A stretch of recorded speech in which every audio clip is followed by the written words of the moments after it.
விடுதலை சிறுத்தைகள் கட்சியில சட்டமன்ற தேர்தலில் போட்டியிட ஆளூர் ஷாநவாஸ் உள்ளிட்ட 3 பேருக்கு வாய்ப்பளிக்காதது குறித்து திருமாவளவன் விளக்கம் கொடுத்திருக்கிறார். புதிய முகங்களுக்கு வாய்ப்பு தர வேண்டும் என்பதை ஒரு நிலைப்பாடாக நாம் எடுக்க வேண்டிய ஒரு கட்டாயம் எழுகிறது.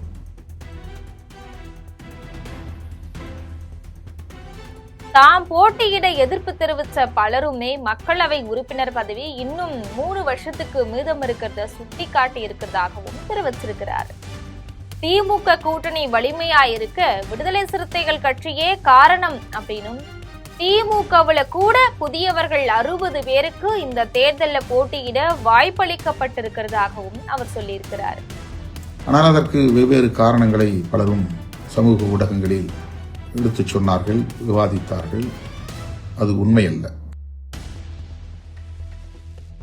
தமிழக வெற்றி கழகம் வெற்றி பெறதுக்கும் விஜய் ஆட்சி அமைக்கிறதுக்கும் வாய்ப்பே கிடையாதுன்னு திமுக அதிமுக இந்த 2 கட்சிகளுடைய எதிர்ப்பு வாக்குகளை பெருவாரியா தமிழக வெற்றி கழகம் பெறும் அப்படின்னு திருமாவளவன் தெரிவித்திருக்கிறார். விஜய் அவர்கள் பாஜக எங்கள் கொள்கை எதிரி என்று சொன்னார். அந்த ஒற்றை சொல்லை தவிர இதுவரையில் அடுத்த வார்த்தை பாஜகவுக்கு எதிராக அவர் பேசியதே இல்லை.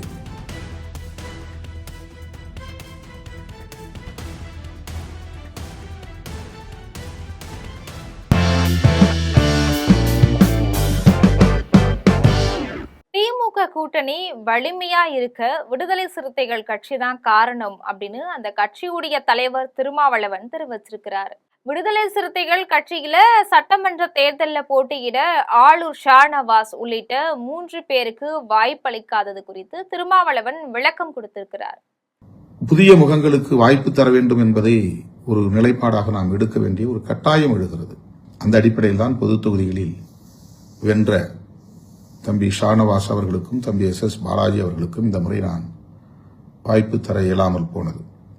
ஆனால் அதற்கு வெவ்வேறு காரணங்களை பலரும் சமூக ஊடகங்களில் எடுத்துச் சொன்னார்கள், விவாதித்தார்கள். அது உண்மையல்ல. அந்த காரணங்கள் எதுவும் உண்மையல்ல. அதுல புதுசா வர்றவங்களுக்கு வாய்ப்பளிக்கணும் அப்படிங்கிறதுக்காகவே ஆளூர் ஷாநவாஸ் உள்ளிட்ட 3 பேருக்குமே சீட் கொடுக்கல அப்படின்னு சொல்லியிருக்கிறாரு. அதே மாதிரி திமுக கூட்டணி கட்சியினர் போட்டியிட்ட சில இடங்கள்ல விடுதலை சிறுத்தைகள் கட்சியினர் சரியா பணியாற்றவில்லை அப்படின்னு திருமாவளவன் குற்றம் சாட்டியிருக்கிறார். தான் போட்டியிடுவதாக அறிவிச்சது கட்சி நிர்வாகிகள் பலருக்கும் அதிர்ச்சியா இருந்ததாகவும், தேர்தலில் போட்டியிடுறது பற்றி தனக்கு இருவேறு கருத்துகள் இருந்ததாகவும் சொல்லியிருக்கிறார். தாம் போட்டியிட எதிர்ப்பு தெரிவித்த பலருமே மக்களவை உறுப்பினர் பதவி இன்னும் 3 வருஷத்துக்கு மீதம் இருக்கிறத சுட்டிக்காட்டி இருக்கிறதாகவும் தெரிவிச்சிருக்கிறார். திமுக கூட்டணி வலிமையாயிருக்க விடுதலை சிறுத்தைகள் கட்சியே காரணம் அப்படின்னும், திமுகவுல கூட புதியவர்கள் 60 பேருக்கு இந்த தேர்தலில் போட்டியிட வாய்ப்பளிக்கப்பட்டிருக்கிறதாகவும் அவர் சொல்லியிருக்கிறார். நம்முடைய தொகுதிகளில் மட்டுமின்றி நாம் அங்கவகிக்கும் திராவிட முன்னேற்றக் கழகத்தின் தலைமையிலான மதசார்பற்ற முற்போக்கு கூட்டணி மகத்தான வெற்றியை பெற வேண்டும் என்கிற எதிர்பார்ப்போடு காத்திருக்கிறோம். தமிழக வெற்றி கழகம் வெற்றி பெறதுக்கும் விஜய் ஆட்சி அமைக்கிறதுக்கும் வாய்ப்பே கிடையாதுன்னு திமுக அதிமுக இந்த 2 கட்சிகளுடைய எதிர்ப்பு வாக்குகளை பெருவாரியா தமிழக வெற்றி கழகம் பெறும் அப்படின்னு திருமாவளவன் தெரிவிச்சிருக்கிறார். குறிப்பாக விஜய் அவர்கள் பாஜக எங்கள் கொள்கை எதிரி என்று சொன்னார். அந்த ஒற்றை சொல்லை தவிர இதுவரையில் அடுத்த வார்த்தை பாஜகவுக்கு எதிராக அவர் பேசியதே இல்லை. அவருடைய நோக்கம் திமுக ஆட்சியை இங்கிருந்து அப்புறப்படுத்த வேண்டும் என்பது மட்டும்தான். அந்த ஆட்சியை அப்புறப்படுத்திவிட்டால் அடுத்து யார் ஆட்சிக்கு வருவார்கள் என்பதை பற்றி அவருக்கு கவலை இல்லை. பாஜக அங்கவகிக்கும் அதிமுக வந்தாலும் அவருக்கு பிரச்சனை இல்லை. விடுதலை சிறுத்தைகள் கட்சியால தான் திமுக கூட்டணி வலிமையா இருக்கிறதா திருமாவளவன் சொல்லி இருக்கிறது திமுகவினரிடையே அதிர்ச்சியை ஏற்படுத்தி இருக்கு. இது போன்ற செய்திகளை உடனுக்குடன் தெரிந்து கொள்ள ஜெம் தொலைக்காட்சியுடன் எப்பொழுதும் தொடர்பில் இருங்கள். நன்றி.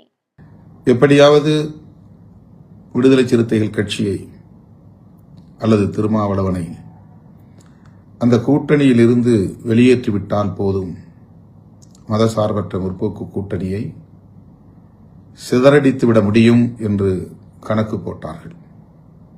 அதன் மூலம் நம்முடைய இயக்க தோழர்களை அந்த கூட்டணியிலிருந்து எப்படி வெளியேற்ற முடியும் என்கிற முயற்சியில் தொடர்ந்து ஈடுபட்டு வந்தனர். எல்லா முயற்சிகளையும் நாம் அமைதி காத்ததன் மூலம், உணர்ச்சி வயப்படாமல் நிதானமாக செயல்பட்டதன் மூலம் முறியடித்தோம். நம்மை பொறுத்தவரையில்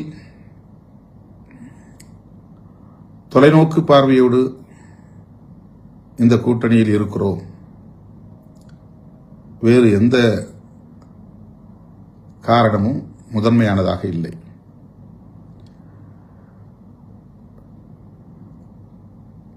மதவாத சக்திகள், சாதியவாத சக்திகள் பல்வேறு முகமூடிகளை அணிந்து கொண்டு களத்திற்கு வந்திருக்கிறார்கள் என்பதை நாம் அறிவோம். அவர்கள் வலுப்பெற்றால் நாம் பேசும் அரசியலுக்கே பெரும் தீங்கு விளைந்துவிடும். எதிர்காலத்தில் இந்த அரசியலையே நம்மால் பேச முடியாத ஒரு சூழல் உருவாகிவிடும். சாதியின் பெயரால், மதத்தின் பெயரால் சமூக நீதி அரசியலை பின்னுக்கு தள்ளுகிற சதி முயற்சிகள் பல முனைகளில் இருந்தும் நடந்தன. அவற்றையெல்லாம் மிக இலகுவாக நாம் புறந்தள்ளிவிட்டு நாம் எடுத்த நிலைப்பாட்டில் உறுதியாக இருந்தோம். அந்த உறுதிப்பாட்டை பாராட்டுவதற்கு பதிலாக நம்மை கொச்சைப்படுத்துகிற முயற்சிகளில் ஈடுபட்டார்கள். திமுகவுக்கு நாம் துணை நிற்கிறோம் என்கிற அந்த ஒரு கோணத்தில் இருந்து மட்டுமே நம்முடைய நிலைப்பாடுகளை அவர்கள் அணுகினார்கள், அலசினார்கள். கூடுதல் இடங்களை பெறுவதற்கு வாய்ப்பிருந்தும் திருமாவளவன் அந்த முயற்சியை மேற்கொள்ளவில்லை. இது ஒரு விமர்சனம்.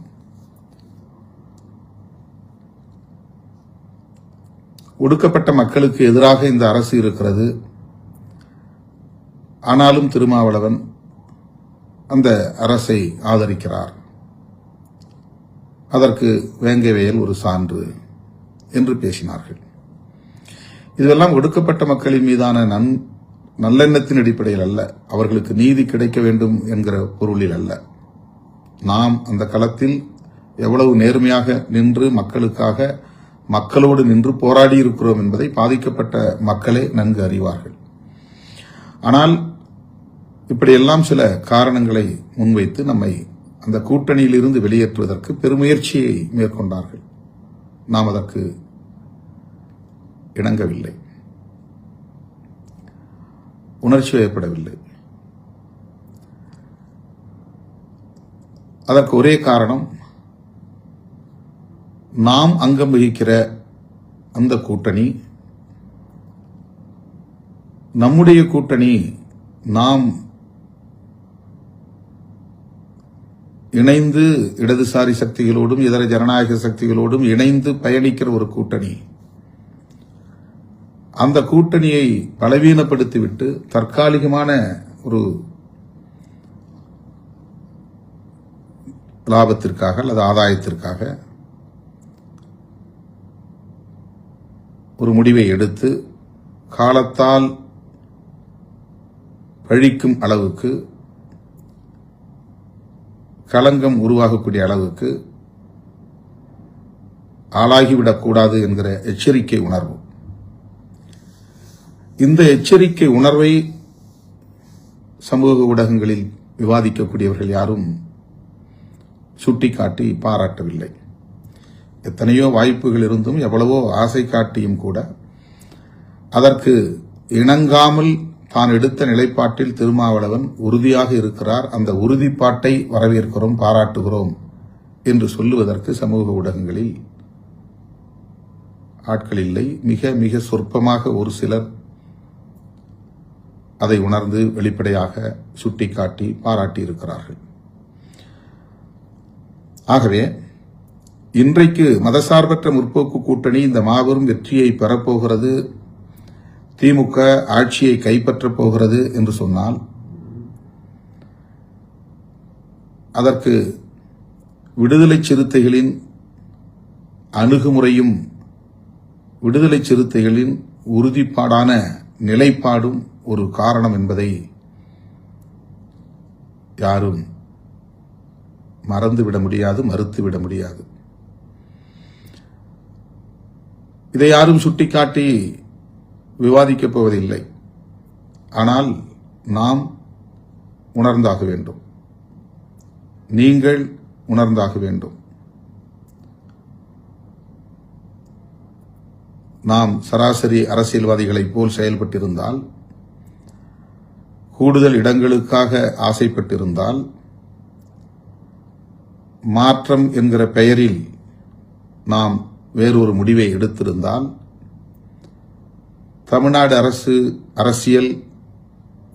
அரசியல் தலைகீழாக மாறியிருக்கும் என்பதிலே யாருக்கும் மாற்று கருத்து இருக்க முடியாது. அதை நாம் விரும்பவில்லை.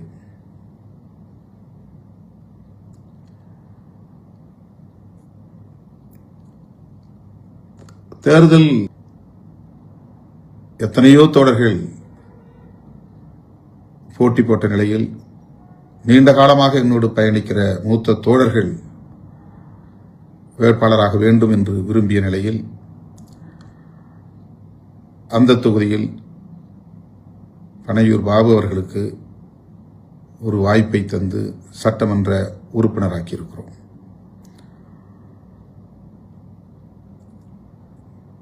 முன்னணி தோழர்கள் பலரும் இப்படி கட்சிக்கு வந்த உடனேயே பலருக்கு வாய்ப்பை தந்து அவர்களையெல்லாம் அதிகார வலிமையுள்ளவர்களாக ஆக்குகிறீர்கள். எங்களை போன்றவர்கள் இப்படி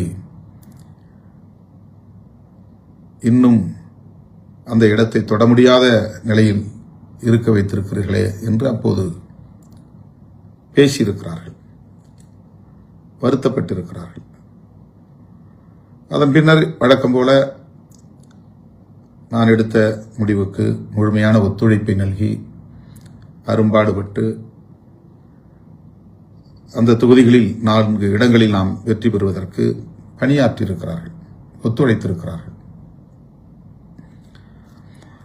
ஆகவே ஒருமுறை சட்டமன்றத்திற்கு செல்லுகிற வாய்ப்பு அவருக்கு கிடைத்திருக்கிறது. ஒரு முறை சட்டமன்றத்திற்கு செல்லுகிற வாய்ப்பு தம்பி ஷானவாசுக்கு கிடைத்திருக்கிறது, தம்பி SS பாலாஜிக்கு கிடைத்திருக்கிறது என்கிற நிலையில் அந்த இடத்தில் புதிதாக யாரேனும் ஒருவருக்கு வாய்ப்பு தரலாம் என்கிற அடிப்படையில் நான் எடுத்த முடிவுதான் அந்த முடிவு. வேறு எந்த காரணமும் இல்லை. யார் என்ன யூகங்களை பேசினாலும் அது உண்மை இல்லை. நான் போட்டியிடுவேன் என்று அறிவித்ததும், காட்டுமன்னார்குடி தொகுதி என்று அறிவித்ததும், பின்னர் அந்த போட்டியிலிருந்து நான் விலகிக் கொண்டதும் விமர்சனங்களுக்கு உரியவைதான். நான் உடன்படுகிறேன். நான் போட்டியிடுவதென்று எடுத்த முடிவுக்கான காரணங்கள் அல்லது விலகிக் கொண்டதற்கான காரணங்கள் உடன் நெருக்கம்.